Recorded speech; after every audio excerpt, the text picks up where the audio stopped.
सभी को प्रणाम। बहुत खुशी हो रही है। परम पूज्य गुरुदेव वंदे माता जी, यूनिवर्स को बहुत सारा थैंक यू बोलना है। आप सबको बहुत सारा थैंक यू बोलना है। आप सभी की वजह से स्वाध्याय का क्रम मेरा भी चल रहा है। हमने पुस्तक पढ़ी आत्मविश्वास कैसे बढ़ाएं, और उसके बाद बहुत गहन चिंतन मन में था। समझ ही नहीं आ रहा था कौन सी बुक पढ़नी है। कभी लग रहा था पेरेंटिंग पे बुक ले लूँ, कभी लग रहा था कि क्या क्या गुरुदेव मुझे सिखाना चाहते हैं वही बुक ले लूँ। और पता नहीं अचानक से फिर से आप कह लो कि यूनिवर्स ब्लेसिंग है, और अचानक से ऐसा लगा कि एक बुक पढ़नी है जो मेरे घर में ही कहीं थी और मुझे नहीं पता था, कभी खरीदी होगी डेफिनेटली। और बुक का नाम है परम पूज्य गुरुदेव द्वारा लिखित, बुक का नाम है प्रेम योग, पंडित श्री राम शर्मा आचार्य द्वारा लिखित। और वैसे तो नाम सुन के एक स्माइल भी चेहरे पर आ सकती है। प्रेम योग पढ़ेंगे अब हमें समझना है कि प्रेम क्या है। तो बुक को शुरू करने से पहले एक इंट्रोडक्टरी बात करना चाहते हैं कि हाँ, ये नाम सुन के मन में अलग अलग तरीके के विचार आ सकते हैं जो जेन्युइन है, क्योंकि हम सोचते हैं प्रेम को हम बॉडी कॉन्शियसनेस के लेवल पे ही अभी तक देखते हैं। और यहाँ पे जो गुरुदेव यात्रा करा रहे हैं, जो परमात्मा सिखा रहे हैं, ऐसा लगता है कि आत्मा का केवल एक ही उद्देश्य है। अगर आप मनुष्य रूप में आए हो तो प्रेम प्रेम और प्रेम प्रेम बांटना। अभी तो प्रेम का प्रा भी समझ नहीं आया है, हालांकि धीरे धीरे सभी सीख रहे हैं। आप और हम अब इस बुक के माध्यम से साथ में सीखेंगे। लेकिन हाँ, जब प्रेम वर्ड हमारे मन में आता है तो हमारे मन में एक इमेज क्रिएट हो जाती है जिनसे हम सबसे ज़्यादा प्यार करते हैं, उनकी इमेज, और हमें लगता है प्रेम योग। लेकिन अगर इसको अलग अलग करके देखेंगे तो योग क्या है? योग वैसे तो इस शब्द की व्याख्या करना बहुत कठिन है, लेकिन परम पूज्य गुरुदेव वंदे माता जी को स्मरण करते हुए एक प्रयास है। Yoga is simple addition of mind, body and soul. जिस कार्य में मेरा मन, मेरी बुद्धि, मेरा चित्त, मेरी भावनाएं पूरे मन से, अंतरात्मा से हम जुड़ जाएं, वही योग हो जाता है। और अगर इसमें प्रेम शब्द जुड़ जाता है तो किससे योग होने की बात हो रही है यहाँ पे? अगर गुरुदेव ने किताब का हेडिंग रखा है प्रेम योग, अभी मैंने किताब पढ़ी नहीं, हम साथ ही पढ़ेंगे, लेकिन सोचने में आता है कि हम बॉडी कॉन्शियसनेस पे कोई रिलेशनशिप को ढूंढ लेते हैं, इमेजिन कर लेते हैं और सोचते हैं उस रिलेशनशिप के साथ योग। लेकिन अगर हम देखें ध्यान से तो कोई भी रिश्ता, आप कहीं पे भी जिससे भी सबसे ज़्यादा प्रेम करते हो, वहाँ फिर हमारी एक छुपी हुई अपेक्षा हो जाती है। और वो प्रेम ही नहीं है जहाँ कुछ एक्सपेक्टेशन हो, अपेक्षाएँ हों। प्रेम का अर्थ गुरुदेव के सद्वाक्यों में आता है, अपनी प्रसन्नता को दूसरे की प्रसन्नता में लीन कर देने का नाम ही प्रेम है। प्रेम एक तपस्या है और प्रेम जीवन में बहुत कुछ सिखा सकता है, बहुत। अगर हमने जीवन में सही मायनों में थोड़ा सा, एक इतना सा भी अंश गुरुदेव माता जी का ले लिया, जो महाकाल हैं, जो पूरे ब्रह्मांड को अनंत प्रेम करते हैं, इतना सा भी अंश अगर हमारे जीवन में उनका आ गया तो जीवन सफल हो सकता है। तो प्रेम देने का नाम है, प्रेम साधना है। पूरी प्रकृति हर समय प्रेम सिखा रही है। कोई भी प्रकृति का तत्व कभी कुछ मांगता नहीं, बस देता जाता है, देता जाता है, देता जाता है। और हम क्या करते हैं बदले में? हमें आइडिया भी नहीं है कि हम क्या कर रहे हैं। हमने कभी न्याय नहीं किया उस प्रकृति माँ के प्रति। सूर्य अपनी रश्मियाँ सबको दे रहा है। तो यहाँ पे शायद गुरुदेव हमें यही सिखाना चाहते हैं। तो हम धीरे धीरे पढ़ेंगे कि प्रेम योग क्या है और इस किताब के माध्यम से हमारे जीवन में क्या बदलाव आएगा, देखते हैं। पर आज एक काम करते हैं कि सारांश पढ़ लेते हैं। प्रेम वचन गुरुदेव क्या लिख रहे हैं, बस उतना पढ़ते हैं और फिर स्वाध्याय को नियमित कल से शुरू करेंगे। प्रेम वचन। पाप क्या है, पुण्य क्या है, परिवार के प्रति हमारा दायित्व क्या है, समाज और राष्ट्र के उत्थान के लिए हमारे कर्तव्य क्या हैं। अब ये सारे प्रश्न हमसे पूछे जा रहे हैं, तो हमें अगले 24 घंटे तक इन पर चिंतन मनन करना चाहिए।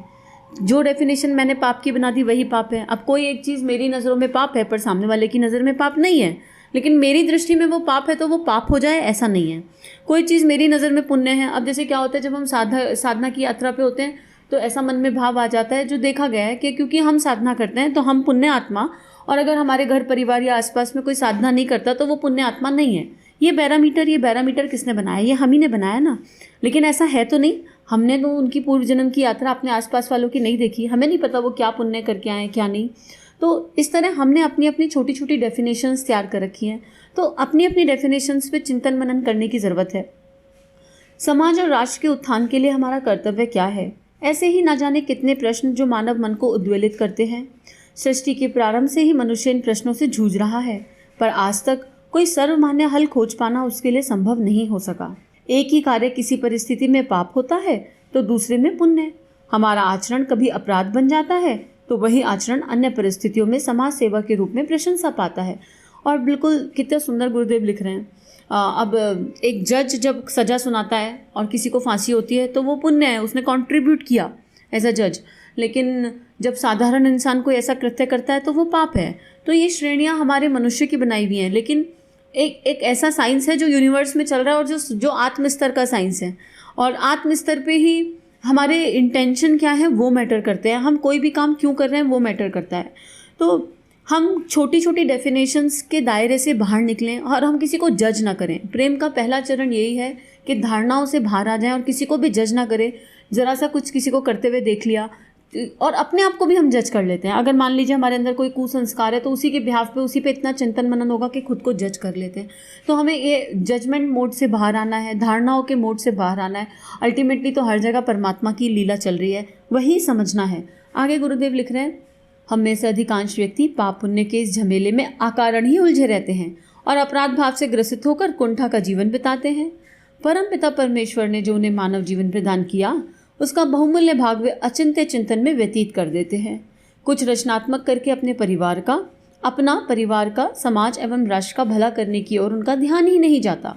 अब एग्जैक्ट गुरुदेव कितना अच्छा लगता है जब जो पढ़ रहे हो वही आगे लिखा मिल जाता है कि हम सही और गलत में बहुत उलझे रहते हैं। क्या सही है, क्या गलत है, क्या उचित है, क्या अनुचित है। और वो भी अपने कर्मों की अगर हम समीक्षा करें तो ठीक है, अपने में सुधार होगा। हम दूसरे के एक्शंस की समीक्षा करने में भी बहुत टाइम लगा देते हैं। और शायद आत्मनिर्माण समाज की सबसे बड़ी सेवा, जैसे गुरुदेव ने कहा, तो हमें कहीं देखना ही नहीं कि कौन कब क्या कहाँ कर रहा है। हमें बस अपने मन पे फोकस करना है, अपनी यात्रा पे फोकस करना है कि हम क्या कल से बेहतर बन पाए आज। तो इस पुस्तक में गुरुदेव हमें क्या समझाएंगे ये आगे पढ़ेंगे हम, लेकिन अभी तो मन आनंदित हो गया। ये नाम ही ऐसा है कि अगर जीवन, हम लोग सब प्रेम के धागे से बने हुए हैं। ये एक सूर्य और उसकी किरणें सब तरफ फैल रही हैं, तो जो सूर्य में है वही उसकी किरणों में है, फिर भी सूर्य पृथक है। तो हम सब उस परमात्मा का ही अंश हैं, बस हमारी स्मृति चली गई। और शायद इस पुस्तक के माध्यम से 1% स्मृति भी लौट आए और हम समझ पाएँ कि हमारे चिंतन की दिशा क्या होनी चाहिए, तो जीवन बहुत सुंदर हो जाएगा। परम पूज्य गुरुदेव ने प्रेम योग की साधना करने का मार्ग हमें दिखाया था। संसार के प्रत्येक मनुष्य को ही नहीं, समस्त जीव जंतुओं और जड़ चेतन सभी को प्रेम करके हम इस संसार को स्वर्ग बना सकते हैं तथा अपने जीवन को भी आनंद उल्लास से परिपूर्ण कर सकते हैं। यदि हम पाप पुण्य के झगड़े में ना पड़ें और प्रेम योग के इस मार्ग पर चलें तो ईश्वर से साक्षात्कार भी हो सकता है। इसी में तो मानव जीवन की सार्थकता है। इस संबंध में गुरुदेव के कुछ लेखों का यह संकलन आपके जीवन पथ को आलोकित करने में समर्थ होगा, ऐसा हमारा विश्वास है। तो गुरुदेव ने अलग अलग समय पे प्रेम के बारे में, प्रेम योग के बारे में जो भी कहा, जो भी बताया, वो हम इस पुस्तक में पढ़ेंगे।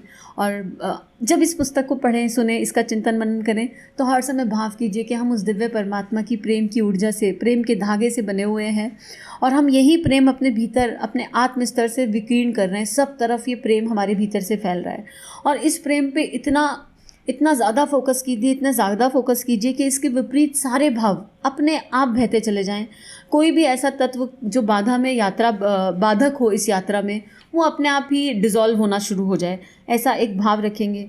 और ईश्वर, जब हमारे भीतर वो प्रेम जाग जाएगा तो हमें हर जगह ईश्वर दिखने लगेगा, महसूस होने लगेगा।